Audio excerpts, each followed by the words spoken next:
Assalamualaikum and hi everyone. This video will show you the movement of pneumatic components that are normally used in our pneumatic diagram.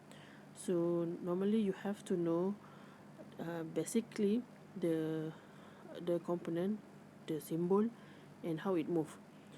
There are three main components that normally used, which are first actuator, or the other name of actuator is cylinder, or we also call it as a piston.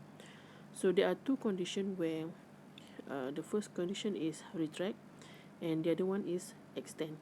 So when the cylinder is retract, it is in the normal position where it will connected to the first limit switch. So limit switch here show with the A node and A1. So each actuator has two limit switch.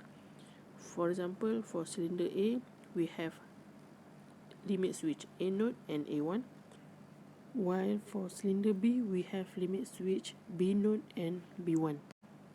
Okay, why we need two limit switch for each actuator? It is because to give instruction for retract condition and extend condition.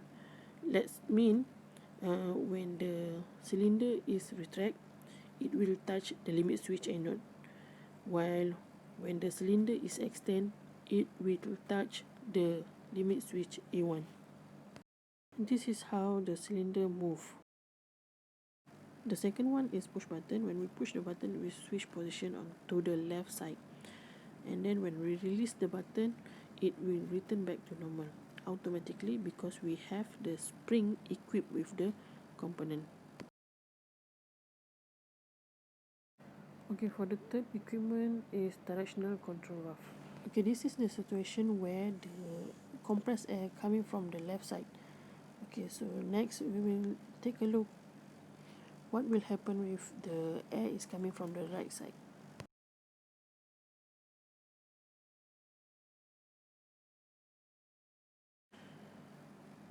Okay, then when the compressed air is coming from the right side, the directional control valve will switch position like this. Then the compressed air from the air supply compressor is coming through the directional control valve.